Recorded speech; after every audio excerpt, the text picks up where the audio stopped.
right. Everybody, we are here with Mr. Dan Mirvish. He is the director, why did I even say it like a director of 18 and a half, and that's arriving in theaters nationwide May 27th. Dan, how are you, man? I'm doing great. No, thank you. Thanks for having me on here. Appreciate I'm it. so glad to finally be able to talk to you, Um, can you tell us a little bit about 18 and a half, your new Sure. film?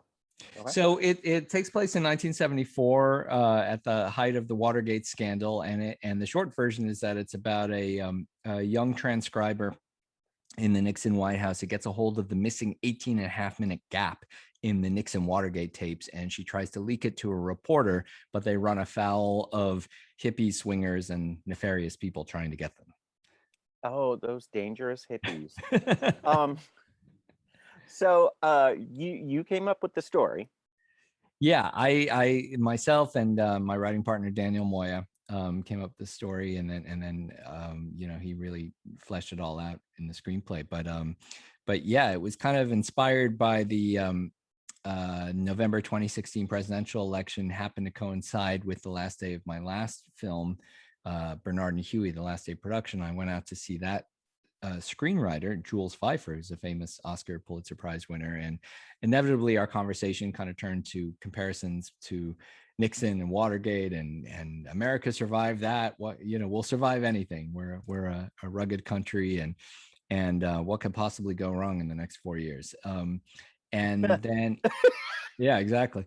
And then that night I wound it, because he lives out in Shelter Island, kind of on the tip of Long Island by the Hamptons. And then that night I stayed with my friend Terry Keefe, owns this motel called the Silver Sands Motel, which his grandparents had built in the 60s and 50s, and he kind of stopped renovating it in the 70s, and Terry took it over.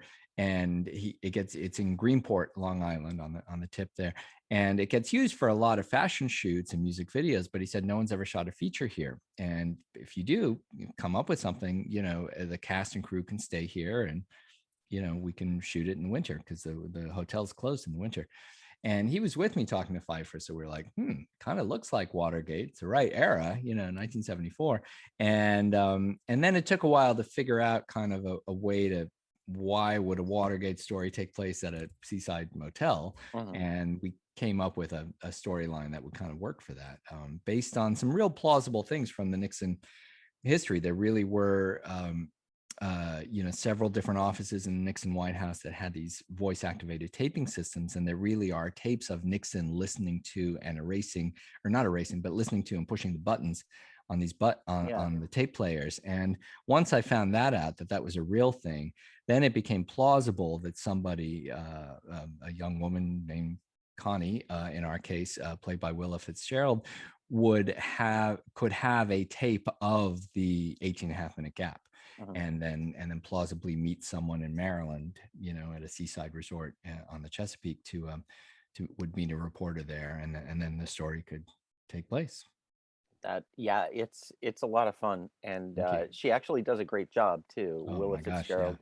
Um, Also, John Magaro plays Magaro, Paul. yeah, yeah. How did you find this pair? And yeah, I like, and they have great chemistry too. So how did they Yeah. get cast, and what sealed it for you? Well, Willa was the first one we met with, like 6 months before we started shooting. Just her agent, one of her agents, was someone that I'd worked with on my last film, and he recommended her and just said, she's amazing. You just meet with her. She's not super famous, but she's really smart and really talented. And so we met with her and kind of kept her in mind for months and months, and then really only pulled the trigger on her about a week before shooting. Oh So, man. and then John Magaro had been recommended by Kelly Reichardt, who directed him in First Cow. And so he'd come on board just a little bit before as well. And Willa had been in a film that Lucky McKee had made, that was kind of a horror Mhm. film. And Lucky's an old friend of mine, and so he had recommended her as well. I mean, a lot of directors, we talk to each other. We're like, we want people that are going to be fun to be around and nice Yeah. to work with. And both of them 100% were. Willa brought her dog out to the set, and it was, we all played Oh, with what the kind of dog. dog? I don't know. His name is Goose. It's like golden That's all that retriever matters. or something. I don't know. It's just Goose. But that was, that kind of lent itself to, because we didn't really have time for full rehearsals on anything, but we did develop this great chemistry among all the actors and the crew because we were all staying at this place. And, we could hang out with Goose, the dog, and play with the dog at night and talk about the characters and drink product placement wine and eat product placement Omaha steaks and things like that. That on a normal film, like everyone would just go home. But this, we had time to just kind of hang out, and which was really great for the actors, for Willa and John. And both of them have really strong theater backgrounds, so they could know their lines, could do like 5-minute scenes in one takes, and things like that. That if you're just dealing with TV actors from LA, not so much. But I think it helped that it was a New York based cast, almost entirely. Yeah, and it definitely has the New York feel. It has that. It has that feel. Yeah. I'm gonna totally put you on the spot right now. Sure. I need you to pick your favorite icon. Was it John Cryer, Lloyd Kaufman, Richard Kind, or Bruce Campbell? I think Bruce Campbell. Let's put it this way. Even John Cryer, like when we started to do the scenes with him and Bruce, which were over Zoom because it was just voice performances, right. even John was like geeking out over, oh my God, it's Bruce Campbell. Like I can't believe it. Because I think when I was a teenager, we would sit in my friend's basement and watch Evil Dead, and for me, it's like he was that whole crew. And then he brought in, Bruce brought in Ted Raimi, and it was great having them. I mean, they just talked about like, I would ask them, tell me about your old Detroit days. Like, because they really are the ultimate indie filmmakers, I mean, people think of them as horror icons, but to me, they're indie film icons. The fact that those guys, Sam was like 21 or something at the time when they were making Evil Dead in Detroit and just putting it together. But then, look, Lloyd Kaufman, someone that I've known, for 25 years at least. And so he begged me for a cameo in the film. But I mean, he's so much fun. Yeah, exactly. And John Cryer, someone that I knew also for 30 years because he and Richard Schenkman, who's one of our executive producers, they made a bunch of indie films in the late 90s, and they used to ask my advice for how to make indie films. So, a lot of these people I have these kind of, either direct or indirect relationships with for a long time. And Richard Kind, this was the second film I'd done with Rich, and he's just a lot of fun to work with. And and we could actually, his part was the one that was kind of written for him a little bit. I wasn't 100. He's so busy that you're never sure that you're going to get him until he shows up, just because of his schedule. But if you have food, he'll usually show up. So and he was great. He was fantastic to work with. That's amazing. Yeah. So also, side note, you helped found the Slam Dance Film Festival. First of all, thank you. Thank you. It's that's easily one of my favorite festivals to cover because it still feels punk. Yeah. It still feels indie. It still feels fresh. And that you're taking risks. So just thank you. But why, can you tell me why you created that festival? Yeah, I mean, this was in the mid 90s, heading into the January 95 Sundance. And it was, that it was a pivotal time in independent filmmaking. It was around that same time that Disney had just become part of, the Weinstein Company, or Miramax, had just become part of Disney. Fine Line had just become part of Warner Brothers. Fox was launching Fox Searchlight, and this was kind of when Hollywood was subsuming independent film. It was the beginning of Indiewood. And Sundance kind of went along for that ride. They're like, woohoo, we're going Hollywood, come on in, Harvey, come do whatever you want to do, Harvey. It's like, yikes. Big mistake there. But and because of that, they kind of started to take more films by bigger directors, second-time directors, films with bigger budgets, films with bigger stars, films that already had distribution kind of going into the festival. And they left behind this niche of the first-time independent filmmakers. People like me and my friends, we had all been influenced by that kind of first generation of Sundance filmmakers, Steven Soderbergh, Richard Linklater, Robert Rodriguez. And then they didn't have room for us. they didn't show as many films then as they do now, and didn't have as many sections as they do now. And but meanwhile, like if you didn't get into Sundance, you were dead in the water. I mean, I had distributors say point blank, "Hey man, we love your film. We pick you up for distribution if it gets into Sundance, and if it doesn't, nope, sorry, forget it." You wouldn't get an agent, you wouldn't get distribution, you wouldn't get into other festivals. Every other regional and international festival would just use the Sundance program guide as a shorthand. And so you were dead in the water if you didn't go in. But there were a couple filmmakers the year before, just kind of on their own, did their own little renegade screenings, including Trey Parker and Matt Stone. Those guys did Cannibal the Musical. Cannibal the Musical, that's right. That's right. Yeah, another Lloyd Kaufman connection that would later become a Troma film. And they had done their own little renegade screening in Park City, and we had heard about them. I think we had the same lawyer as they did or something like that. And then there's another filmmaker, James Marandino, did The Upstairs Neighbor, also kind of in a hotel room by himself. And these New York guys, Film Crash, they had done some shorts, so it was not unprecedented to do. What we said was, why don't we get a dozen feature filmmakers and a dozen short filmmakers and combine all of our efforts and resources, stick a goofy name that'll look good on a poster, and we came up with Slamdance. And that was what and we did it the year that the press was starting to turn on Sundance because they were going to Hollywood. So they were like, yeah.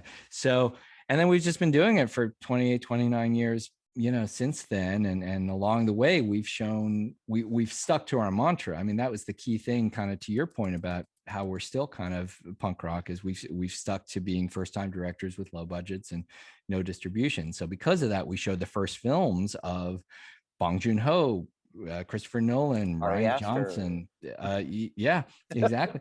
I forget about him. The Russo brothers, the late Lynn Shelton,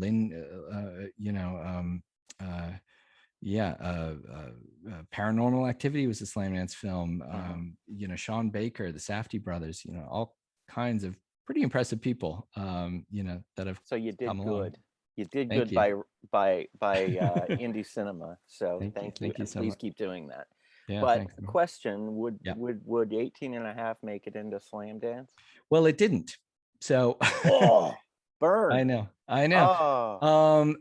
Somewhat by design, though. We, first of all, I'm not a first-time director anymore, so I'm not eligible for competition.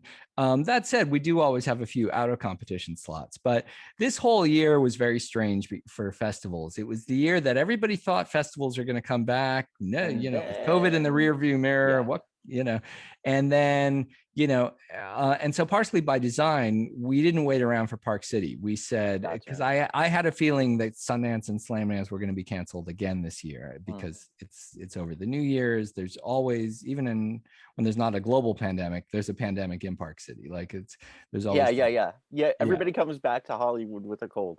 Yeah, we call it Slambola. And so I had a feeling like we shouldn't wait around for Park City. So we premiered the film in October at the Woodstock Film Festival, which is a great festival. And we packed as many festivals, about 10 festivals as we could, in like a 2-month window in the trough between the Delta variant and the Omicron surge. So so I call them trough fests. And we played, Woodstock, Sao Paulo International, Spain, Gijón, Spain, Whistler in Canada, a bunch of others in the US, Tallgrass, who won a big prize. So we got a lot of bang for our buck in that narrow window where it was still relatively safe to go to live screenings. And then sure enough, Omicron came, wiped out Palm Springs, Sundance, Slamdance, had to all go virtual. But then we had already kind of scheduled the next trough, between Omicron and World War III, where we went to we went to festivals in Barbados and Oxford, Mississippi, Manchester, England, where I won the Best Director prize. So we made the most out of that, and so now we've been to 21 festivals on 4 continents. So and we're getting distribution this summer. So part of it was luck and somewhat by design as well. Well, educated guesses. So I could talk about that forever, but we're here to promote 18 and a half. Thank you. You mentioned that when we were going back and forth via email, you mentioned that you were fighting with the MPAA on a rating. Okay. And then I was like, okay, but like, does their assessment even matter anymore with marketability? You know, it's a great question, because for a lot of, if you're just playing in indie, I mean, if you're just doing a theatrical release in a few indie art houses, then it doesn't matter. You can go out as unrated, and they won't care. But we have a distributor that is, you know, sees a lot of potential in the movie and wants to get it, and has gotten it booked into Regal theaters and Harkins theaters Okay, in gotcha. Arizona, and it just makes it a lot easier to get those bookings if you A, have a rating, and then B, if the rating is PG-13. Oh yeah, that's like the happy medium Yeah, rating. so that's, and look, I designed this film as a PG-13 film. I thought that was my intention, you know. But then the MPA found a couple little things that they were like, so this is kind of heading into our territory. And so there was a lot of give and take and discussions with them, and we were able to address enough of their concerns. So it's a cool. PG-13. Yeah. Cool. Well, Yeah. I do wish you the best of luck on this release, and Thank you. yeah, and congrats, it's a good movie. Well, thank you. Thanks. Everybody, 18 and a half is going to be coming out May 27th in theaters. Theaters only. And you Yeah. can take the whole family. It's PG-13. They may not understand all of it, but that's, you know what, they'll learn. Yeah, exactly. Educational film. Well, Dan, thank you for taking the time, and best of luck on this release. And No, thanks. please come back when you have your next film. Oh, will do. Thanks, Norm. Thanks for All right, everything. buddy. Bye. Bye.